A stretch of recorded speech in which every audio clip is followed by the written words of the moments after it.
We were swagged out. We had Jasmine everything. We had lapel pins, we had Jasmine water, we had shirts, we had shoes, we had everything, okay?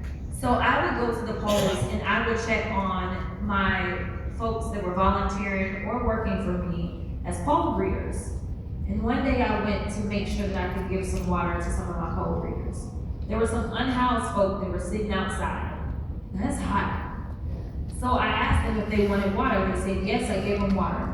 I went in, I checked, poll worker said polls felt good. I was like, all right, cool. When I was leaving, those unhoused folks said, we've got some more friends, do you have some more water? I said, give me 2 seconds, I'm gonna run down to my office. I've got some more there and I'll be right back. I came back, I gave them water. This was literally just me looking out for like human beings. 2 days later, I check in with my poll worker at that poll, and I asked, how are the polls feeling? She said, the craziest thing happened. All of these homeless people walked in and voted for me.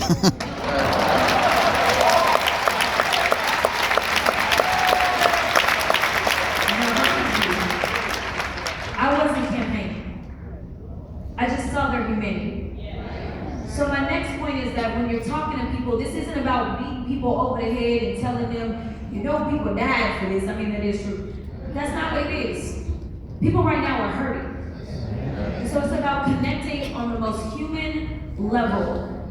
Not beating them down, not asking them who they voted for, not getting on them if they didn't vote, not telling them we wouldn't be here if you had done right before. This is about where we are going to go and if we're going forward or if we're going to keep going backwards. I'm going to make that quick. So this means we meet people where they are. So one of the reasons I'm sleeping, because that means that even if I gotta go to the clubs and get on the DJ booth, which I have done already, I'm gonna be in these streets. And I think that we have to make sure that we also get back to our roots. We are sitting in a church right now. Every movement that we've ever had, especially the civil rights movement, were born right here in church. You can't talk about God and somehow leave out justice. These are real conversations that we have to have in church. We have to connect the dots and make sure people understand that yes, we are believers. But we also know that faith without It's dead. is what? Dead. Army. So we gotta get to work.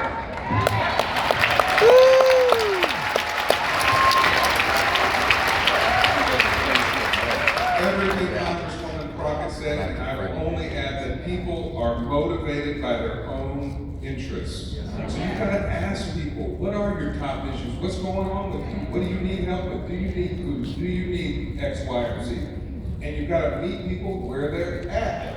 Now, there's a whole bunch of people who feel intimidated by the political process. I love meeting those people. I love empowering them and saying, don't be afraid that you have a question. I want to know what your question is. Don't make them feel bad because they've never voted. Bring them into the party, bring them into the movement. That's how you're going to build that change and get everybody to the storehouse, all right? We got two more questions. The first is for young people that are seeking a higher education. They say it's too expensive. What can be done? As we all know, loan forgiveness is no more. So they want to know what can be done. And what are the plans? We need new people. I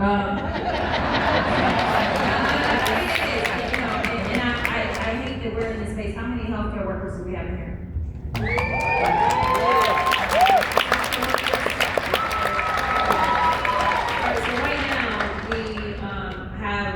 Someone who's heading up the Department of Education that has decided that they want to get rid of the Department of Education. Right. We have someone who has decided that they want to downgrade degrees, which once you downgrade those degrees, and that's why I called out some groups, because they are downgrading the degrees of our nurses, right? Then there is not as much money that is available for you.